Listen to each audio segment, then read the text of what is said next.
Hi, I'm Geoff Watts and I'm stuck in traffic on the M40, so I thought, why not record a video? And the subject of this video is going to be about choice. So I just come back from the Scrum gathering in London where I gave a talk on being a mindful product owner. And that was on the same day as two keynote talks, one from Tim Harford, who's an economist. He's written a few books and done a few TED Talks. Thoroughly encourage you to search out what he talks about. Really very interesting stuff. The other keynote was from a lady called Deborah Searle, who single-handedly rowed across the Atlantic over the course of 3.5 months, having never rowed a boat before. And both of those talks were about different topics, but they had a very common theme, and they seemed to match a little bit to what I was talking about in being a mindful product owner. And that's the topic of this video, which is about choice. And more specifically, choice of how you feel, choice of what you think, choice of how you react to situations. A few years ago, I did a course with an incredible coach, therapist, John Perry is his name. And he was talking about a number of different things, but one of the things he was talking about was stress and how stress is largely a choice.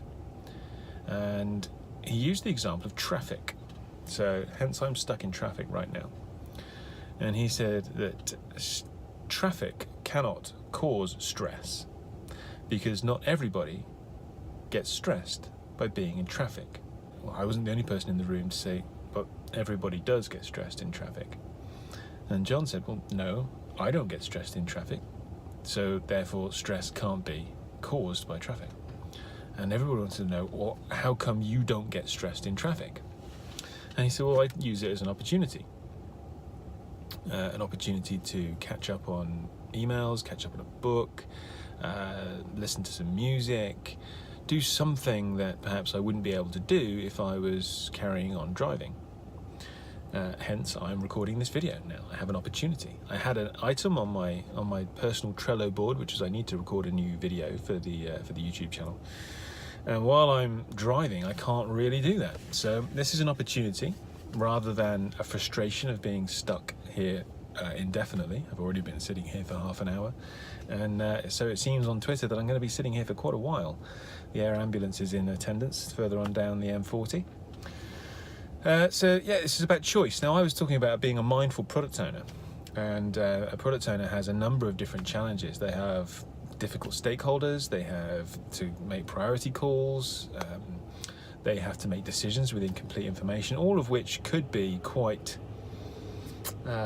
stressful, quite daunting. But those situations are not going away, and stressing about them only has a limited amount of positive impact.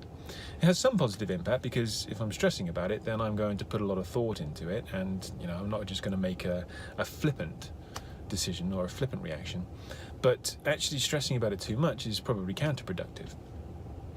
Therefore, are there any strategies that we can put in place that would help us minimize our stress and be more productive and more mindful? So first of all, what's mindfulness? Well, mindfulness is about being able to be more conscious and aware of our thoughts, rather than just acting impulsively or on autopilot, as it were, noticing what's going through our head, whether we are frustrated, whether we are stressed, and then making a conscious decision about which of those thoughts we're going to give time and headspace to.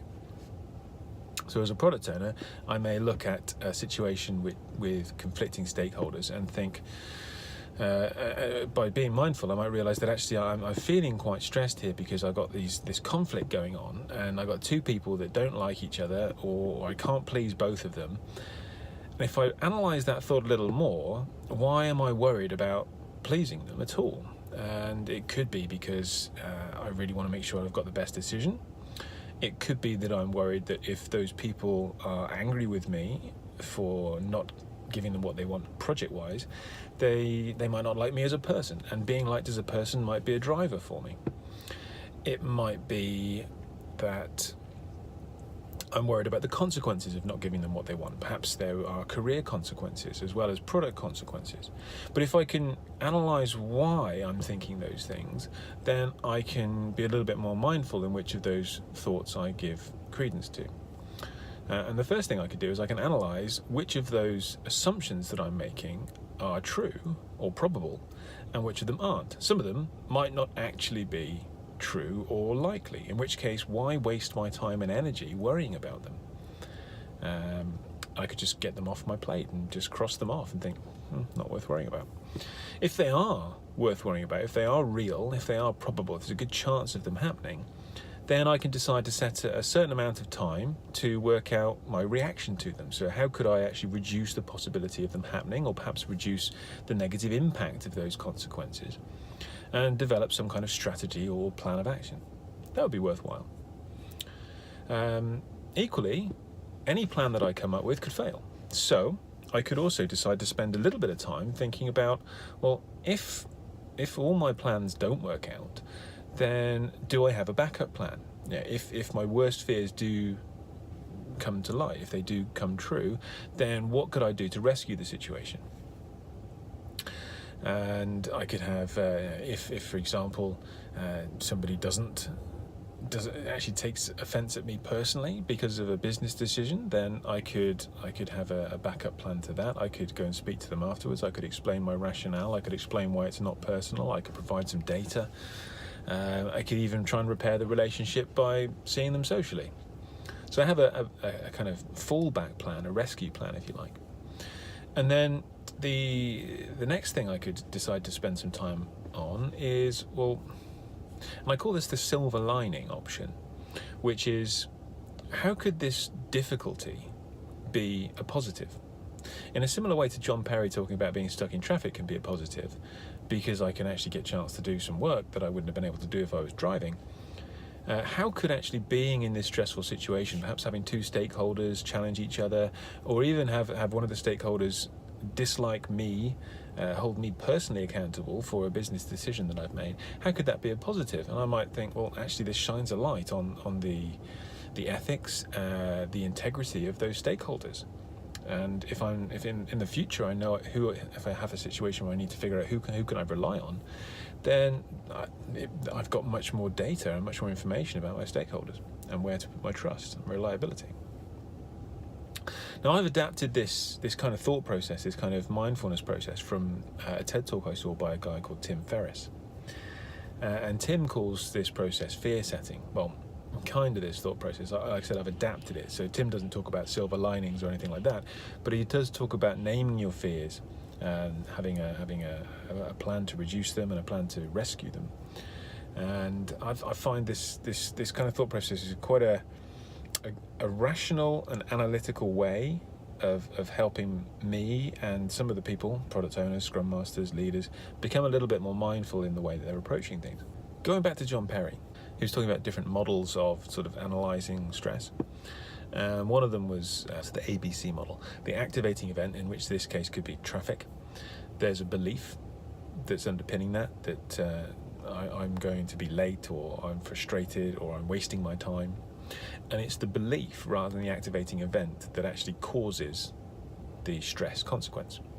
So if I can change my beliefs, then the activating event doesn't have as much power over me, and I'm much more in control of whether I'm feeling stressed or not. And that's an empowering place to be.